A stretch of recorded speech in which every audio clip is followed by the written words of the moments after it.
их орчлын дунд хүн төрлөختөн өөрийн үрийг засаж нэгэн бүхэл нэгэн бүрдэл болж оршсон нь бидний эх дэлхий энэ гариг ертөнц билээ.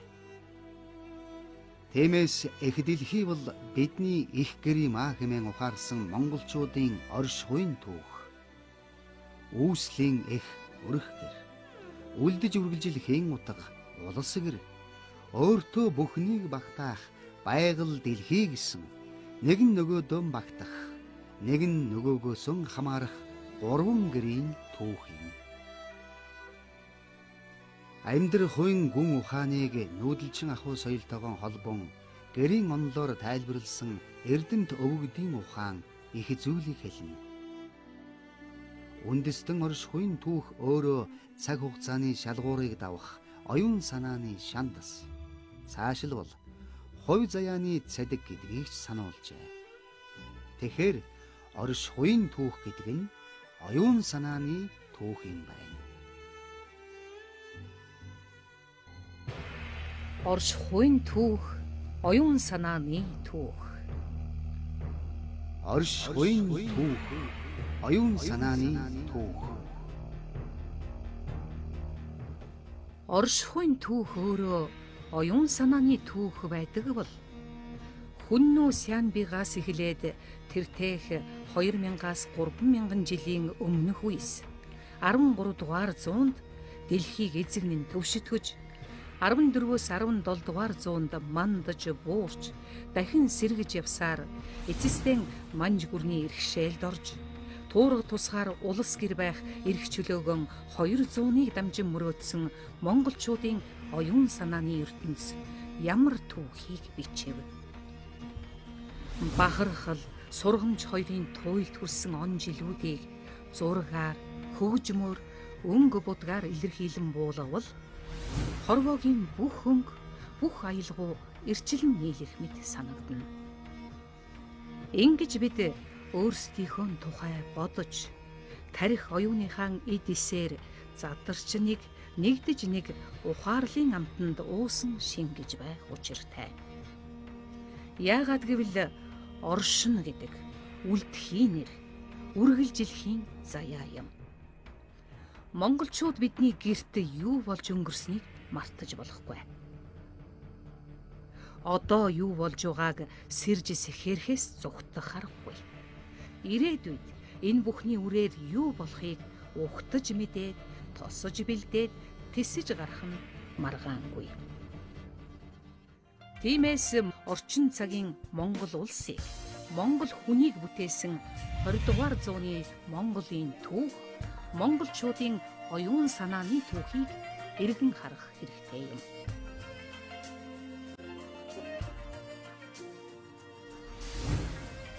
Дэх сарын 26-ны өдөр нийтээр тэмдэглэлт өдөр гэж түүхэн болон тодорхой үйл явдалтай холбоотой нийгмийн тодорхой давхаргыг хамарсан бүх нийтээр тэмдэглэж заншсан улс орны хэмжээнд нийтээр амарч баяр болгон тэмдэглэдэг өдрийг хэлнэ хэмээн тодорхойлсон. Нийтээр тэмдэглэх баярын болон тэмдэглэлт өдрүүдийн тухай хууль. Үндэсний эрх чөлөө тусгаар тогтнолоон сэргээсний баярын өдрийг 12 дугаар сарын 29, харин бүгд найрамдах улсаан тунхаглаж анхны үндсэн хууль батлагдсан өдрийг 11-р сарын 26 байна гэж заасны дагуу өнөөдөр орон даяар амарч байгаа баярын өдөр юм. Амрах баярлахын утгаас гадна 20 дугаар зууны ихэнх үе бол монголчуудын оюун санааны амьдралд итгэл урмын шинэ үе таалга нээгдэж гэрэл ассан түүхэн он цаг байсныг эргэн дурсах өдрөө. 1924 оны 11-р сарын 26-ны өдөр яг юу болсон бэ гэдгийг үр хүүхдүүдтэй ярьж таниулах өдөр. Түүхэн чухал үйл явдлуудыг зөв эренбэлж, ач холбогдол үн цэнийн зөв тодорхойлж, тухайн цаг үеийн нөхцөл боломжийг зөв үнэлж дүгнэж сурах хэрэгтэйг эргэн сануулсан өдөр. Тухайлбал 1911 оны 12 дугаар сарын 29-ны өдөр Монгол улс манжийн дарлалаас ангиж ирж, богд хаана хаан ширээнд нь залж, тусгаар тогтнолоон сэргээн тунхагласан түүхт үйл явдал болоогүй бол 1921 оны ардын хувьсгал, 1924 онд Бүгд найрамдах улсыг томхоглож, засаглалын шинэ хэлбэрт шилжин анхны үндсэн хуулиан баталж, олж авсан тусгаар тогтнолоо баталгаажуулж, олон улсад хүлээн зөвшөөрүүлэх анхны алхмаа хийсэн түүхт үйл явдлууд болохгүй байлаа. Тухайлбал 1924 оны 11-р сарын 26-ны өдөр Монгол улс хаант засаглалаас Бүгд найрамдах засаглалд шилжиж, 20-р зууны мөн үеэс эхлэн Монгол хүн хэн байх дүр зургийг гаргаж, нийгмийн хөгжлийн чиг баримжаагаа хуулиар баталгаажуулаагүй бол 1945 оны бүх ард түмний санал асуулгаар бүрэн тусгаар байх хүсэл зоригоо илэрхийлж, 1961 онд Нэгдсэн үндэсний байгууллагад гишүүнээр элсэж, олон улсад хүлээн зөвшөөрөгдөх түүхэн ач холбогдолтой үйл явдлуудын үндэс суурь тавигдаж чадаагүй байх байлаа. Ар араасан хэлхэлцсэн хувь заяаны түүхийг бүдэгрүүлж, тодруулж, арилгаж, шинээр бичиж болдоггүй учир ийм билээ. 1924 оны 5 дугаар сарын 31-нд зөвлөлт хятадын харилцан тохиролцоогүй асуудлуудын тухай хэлэлцээрт Бээжин хотноо зөвлөлтийн гадаад хэргийн ардын консервативын орлогч Лев Карахан, хятадын гадаад явдлын яамны сайд Валентин Кун нар гарын үсгэж зурсан. Энэ хэлэлцээрт Монгол бол хятадын салшгүй хэсэг гэдгийг хүлээн зөвшөөрнө гэсэн заалт орсон. Энэ явдал Монголын удирдагчдыг бол их зачаалсан. Зөвлөлтийн бүрэн эрх төлөөлөгч нийслэл хүрээнд хурж ирээд энэ байдлыг Монголын удирдагчд мэдгдсэн. Үүнийг сонссон тухайлбал Солийн Данзан бол босон хариж асар их уурлаж байсан. Харин Мэргэн сайд Амаргуй бол би чихэндээ итгэхгүй байна. Арайч үгүй байлгүйгээд зөвлөлтийн бүрэн эрх төлөөлөгчдөө харц тулахад дайлдэрч байсан гэдэг. Тэгээ энэ үед бол манай төрийн тэргүүн гэдгэжсэн богд хаан маань таалал төгсчихсөн.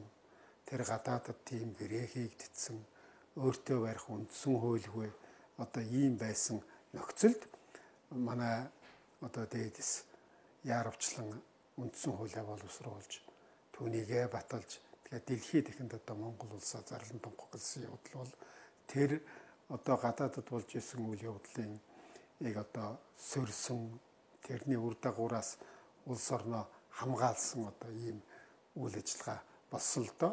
11-р сарын 25-нд энэ асуудлыг хэлэлцэж дуусаад хөдөөгийн нэг төлөөлөгч улсынхаа хиймэр лундааг удаж бид маргааш мандахын улаанаар хараад энэ улсаа тунхаглая гэдэг санал гаргасан. Ингээ 26-ны өглөө төв талбай дээр тунхагласан түүхтэй. Энийг бол их насаг төржүүл гайхамшигт үйл явдлаа гэж тэмдэглэсэн байдаг. Тэгээд энэ маань явсаар байгаа 1961 оны 10 сарын 27-нд Монгол улс нэгдсэн үндэсний байгууллагт бүрэн эрхэт гишүүнээр элсэж, өнөөгийн Монгол улс оршин байхад үндэс суурь нь болсон гэж ингэж үздэг. Дэлхийн хүн төрлөختний сууд хүн соён гэгэрүүлэгч Жан-Жак Руссо нийгмийн гэрээ бүтээлдээ нийгмийн дэг журам бол халдашгүй эрх бөгөөд бусад бүх эрхийн үндэс суурь болдог. Гэхдээ нийгмийн дэг журмыг тогтоох эрх нь байглаас заяагдаагүй учраас зөвхөн зөвшөлтсөлдөд тулгуурладаг. Тэгэхээр нийгэм нь нийгмийг бүрдүүлж буй хүмүүсийн зөвшөлтсөл түүнийг баталгаажуулсан гэрээн дээр тогтдог гэсэн үг гэсэн байдаг. Руссогийн тодорхойлсон нийгмийн гэрээ бол үндсэн хууль юм. Монголчууд тэр үед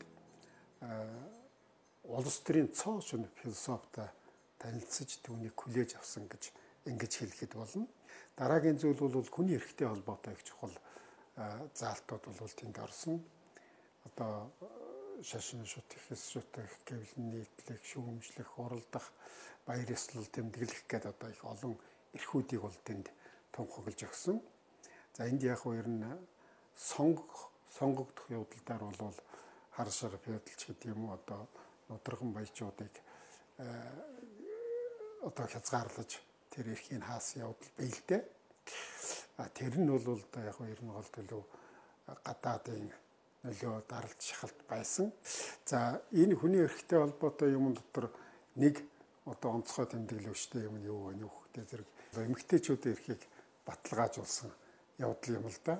Тэр үед чинь одоо богдын лүмдэн гараад хүний авгааг одоо аваад өөр хүнтэй суулгачдаг байсан тийм цаг үе шүү дээ.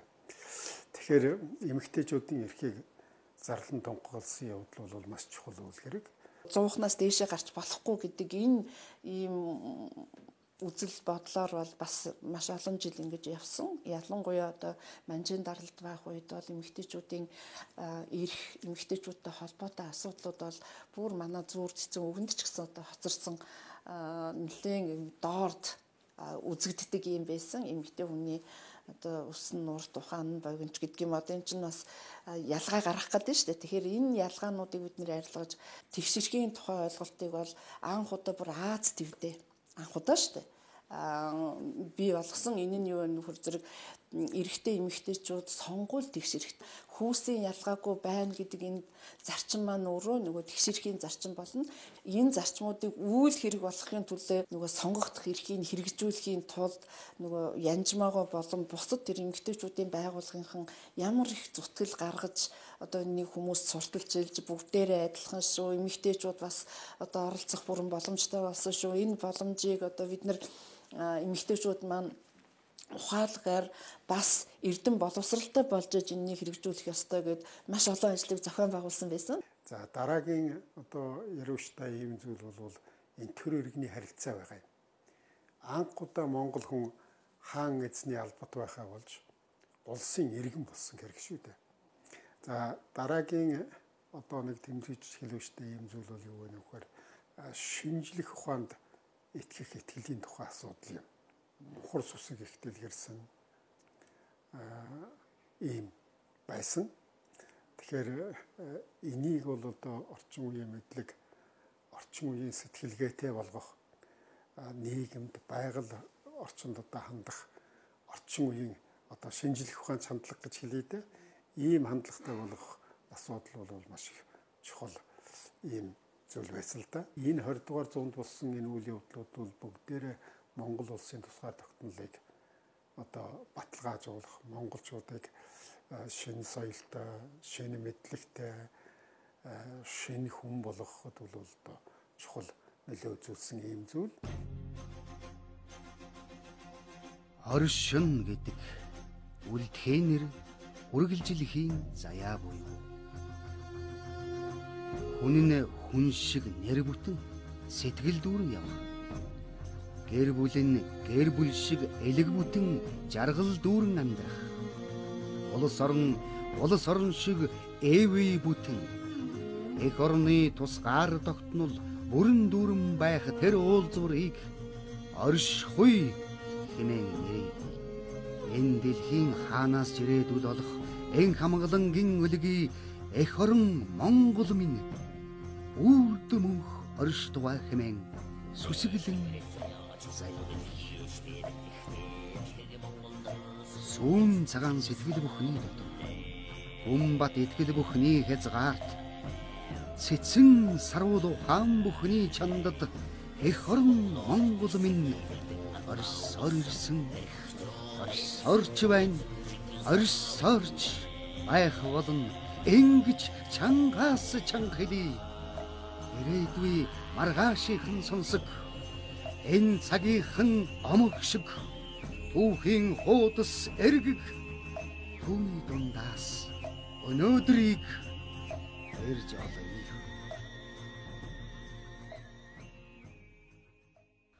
Өнгөрсөн дөрөнсөн түүхэн үйл явдлуудын үр дүн болсон өнөөдрийн Монгол улс. 1,566,600 хавтгай дөрвөлжин километр газар нутагтай. 3,177,899 хүн амтай. Дэлхийн 190 гаруй улс оронтой харилцаа холбоотой. Бүрэн тусгаар тогтносон хүмүүнлэг иргэний арчилсан төр улсыг байгуулсан байна.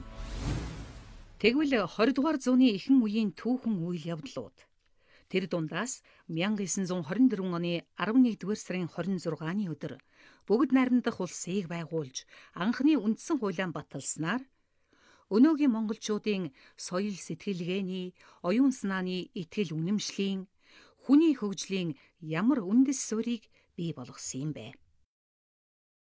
Шинэ үндсэн хууль батлагдсан цагаас эхлүүлээд нөгөө их зохиолчийн хэлдэг шиг хүн ардаа соёлжуулж гэгэрүүлэхийн тулд хөдөөгийн уул талаар соёлын үрийг тарина гэж одоо хүртэл шүлэг яруу найрагтай бичсэн байдаг шиг энэ үндсэн хууль түүний холбогдох зүйл заалтууд гарснараа монгол хүн өөрийн гэсэн одоо уламжлалт, соёл, уламжлалаа хуульчлан баталгаажуулж цаашид өөрсдийн гэсэн одоо монгол хүн гэсэн адилслыг бий болгож баталгаажуулж авахд 20 дугаар зууны монголчуудын сэргэн мандалд хөгжил цэцэглэлтийн одоо улс төр үндсэн хуулийн эрх зүйн гол тулгуур их үнцээр байсан гэж би бол ойлгож байгаа. 11 оноос эхлээд 24 он хүртэл болсон улс төрийн үйл явдлуудын одоо оргилонд болж үндсэн хуулиа баталж ингэсэн явдал бол тэр их Монгол улсаас хойш монголчуудын төвөнд гарсан одоо хамгийн тод ийм үйл явдал. Тийм учраас энэ юмнуудын эрэм гэж бол одоо бас байгаа юм. Тэгээд яриа байхгүй одоо тэр хүний тухай, хүний эрхийн тухай, хүний соёл боловсролын тухай асуудал бол монголчуудын одоо оюуны ертөнц энэ байгаль нийгэм дэлхийг үзэх хандлага тэрэнд өөрийнхөө байр суурийг одоо хаананд байрлуулж яаж одоо үзэх үү гэдэг хандлага энийг бол одоо шинжлэхэд үнэхээр их хувь нэмэр оруулсан. Тэгэхээр альва эрс шинжил бүхэн өөрөө заавал оюун санааны одоо үнэт зүйлсийн өөрчлөлтийг бол авчрах ёстой байдаг. Наад зах нь л одоо монголчуудыг төмөс идүүлж сурах гэж бол маш их одоо хүчин зүтгэл гаргаж байсан гэдэг одоо Минжуур Баатарын дур тутгал дээрээс би уншиж байсан санагдаж байдаг. Тэгээ энэ мэтчлэнгээр бид нар бол одоо цагаан хэрэглэлтэй болсон, бичиг үсгээ сольсон, одоо дан ганц одоо хоол хүнсэнд гарсан өөрчлөлт энэ төргээд олон зүйлүүдийг бол хэлж болно. Зүгээр түүхэнд энэ бүх өөрчлөлтүүдийг бид нар дотооддоо хийж ганцхан чадахгүй учраас герман руу анхны одоо сэхэтнүүдийг илгээж бэлдэж байсан байдал, дараа нь зөвлөлт холбоот улсад бэлдэж байсан байдал энэ төр бол бидний оюун санааны амьдралд бол эрс өөрчлөлт гарсан байдаг. Нэгт дэлхийд даяар монголчууд тусгаар үүгээрээ бол өөрийнхөө улс орны хөгжлийг, цэцэглэлийг тодорхойлох болсон. Хаашаа явах уу, хинтээ нөхөрлөх үү, хинтээ түншлэх үү, бид хинбэ гэдгийг тодорхойлснороо монголчуудын хөгжил цэцэглэл гэж хэлж болно. Манай хүрээлэнгийн Ахмад Эрдэмтэн Дашчамцгой жишээлбэл хэлдэг байсан. Өнд арчил гэдэг нь бол зөвхөн 90 оноос бол гарч ирсэн зүйл биш. Анхны үндсэн хуулийн тэр арчилсан санаанууд үзэл баримтлууд л орж ирж байсан. Амжлагт ард биш, хин нэгнээс хараад биш гэдгийг бол тунхлагцснаас хойш 3 хүний нэг нь лам байсан нөхцөл байдал өөрчлөгдөж малчин ажилчин тэгээд тэрний дундх завсрал бол сэхэтэн 90-ад оноос хойш бол нөхцөл байдал бүгд өөрчлөгдсөн. Энэ нийгмийн өөрчлөлт, бүтцийн өөрчлөлт одоо бол хэдэг болсон давхраажлын өөрчлөлт бол энэ бүгд 24 оны үндсэн хуулийн тунхлагдсны үр нөлөө. 2 дугаар зүйл нь хүн амын өсөлт, өөрчлөлт. 3 дугаар зүйл нь бол бас хэлэх нь боловсрал. Хүн өөрийнхөө замналаа сурах. Би хэн бэ? Би хаашаа явах вэ? Би юу бэлдээ гэдгийг бол тодорхойлох болсон. Нийгэм эдийн засгийн байдал, хүн амын өсөлт, хотжилт, боловсрал, соёл, эрүүл мэндийн байдалд энэ бүх зүйлийг бол оронгоороо иргэсэн нэг л ач холбогдол нь дахиад хэлэхэд 2024 оны үндсэн хууль буюу монголчууд тусгаар гэсэн нэг дээр зарласан. Оюун санааны хувьд монголчуудын өөрчлөлт юугаар илэрхийлэгдсэн бэ гэхлээр би дахин онцолж хэлэхэд бол өөрөөрт итгэл төгс дүүрэн болсон. Орш хуугаан олж тунхагласан он цагийг тоолъё. Монголын үнэн тодрог оюунан уудлан ой санамжаан сэргэй Монголын үр сад мэдэг. Оюунан тээж үлдсэн үндэснийг оршихын заяа, үлдэхийн хэмэр, өөдлөхийн ерөөл дагаж явдаг юм гинлээ. Оюунан гээж мартсан үндэстэнг ом мэх бодлого хуурмаг хоёр отож байдаг юм гинлээ. Тиймийн учир мартаж болохгүй оюун санааны үнэт өв, алдаж болохгүй оршиж үлдэж үргэлжилхийн заяа. Монголын эртний гүн ухаанд 5 тусгаар тогтнол бий хэмээн тэмдэглэн үлдээжээ. Оршихуйн амин хүчин айл эрдэнэ буюу өрх гэр. Орийн их Чингисийн амин хүчин хаан эрдэнэ буюу төр.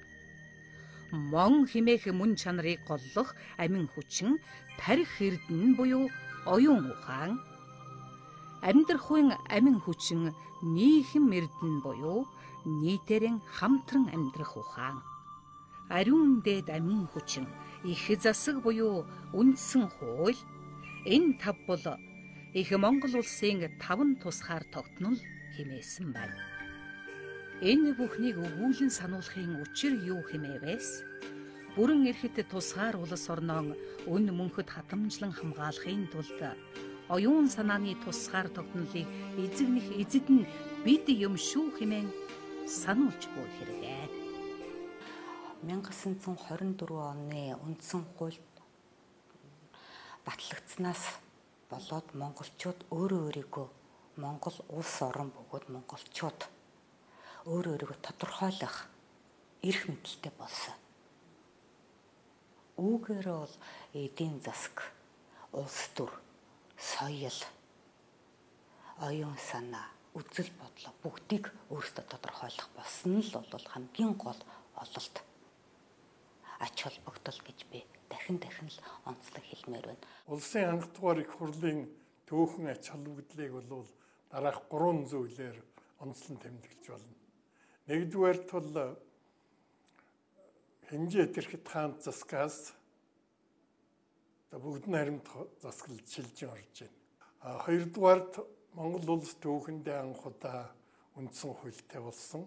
Энэ үндсэн хуулийн боловсруулах комиссд одоо ерөнхий сайд Цэрэн Дөржгаа, их эрдэмтэн Жансрангийн цэвэн зэрэг хүмүүс орж исэн. Хэдийгээр зөвлөлтийн талын толголт байсан ч гэсэн үндэсний ардчилсан үзэл санааг тодорхой хэмжээгээр тусгаж чадсан гэж бас хэлж болох юм.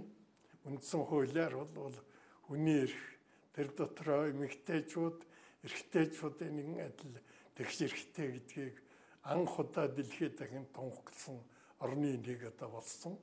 Нэрт сэтгэгч Гайдмар бол түүхэн үүднээс сэтгэнэ гэдэг нь 90 цаг үеийн оршин тогтнох эрхийг 90 цаг үе болгон тухайн үед төгсөл боловсронгуй цаг байсныг хүлээн зөвшөөрнө гэсэн үг гэж тэмдэглэсэн байдаг. Тийм учраас бид бол 1924 оны энэ түүхэн том үйл явдлыг бол эдүгээчлэлгүйгээр бодиттой улс төрийн үүднээс зөв одоо харах нь чухал юм. Өнөөдөр Монгол орон даяар тэмдэглэн өнгөрүүлж буй 11-р сарын 26-ны энэ өдөр болж өнгөрсөн үйл явдал түүний үр нөлөө нь Монголын эртний гүн сэтгэлгээгээр болоо өн мөнхөд үргэлжлэх оршихуйн томоос том түүхийн дундах нэг хуудас юм. Монгол орны хөгжлийг хүн төрлөختөнтэй холбосон 20 дугаар зуун тэр дундаа 1924 оны 11-р сарын 26-нд бүгд найрамдах улсыг тунгалан зарлаж анхны үндсэн хуулиан баталсан нь Монгол орны нийгмийн амьдралд орчин цагийг авчралцсан, дэлхийд танигдсан өнөөгийн Монголыг бүтээлцэж, дэлхийн хүн бүтээх маргаашийг босголцох суур, оюун санааны итгэл үнэмшил болсон түүхэн ач холбогдолтой өдрөө.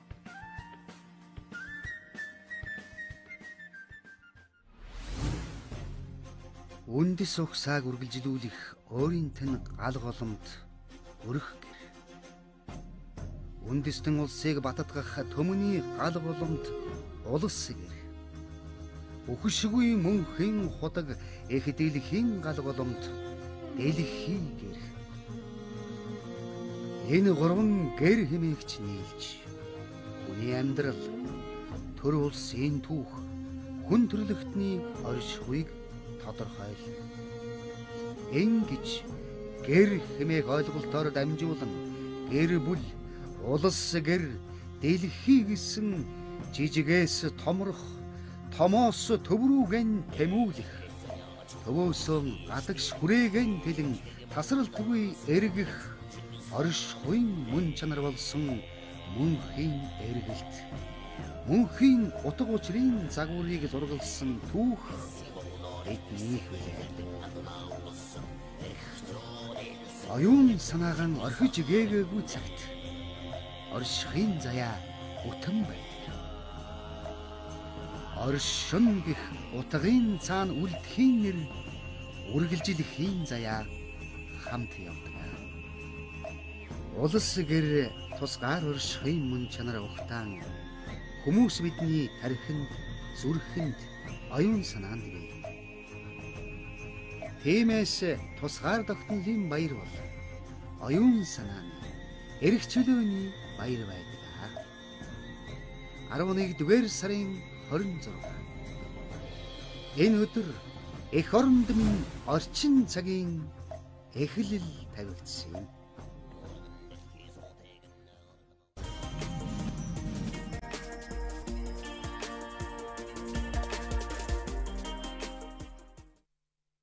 Эрхэм үзэгчдээ одоо та бүхэнд цаг агаарын мэдээ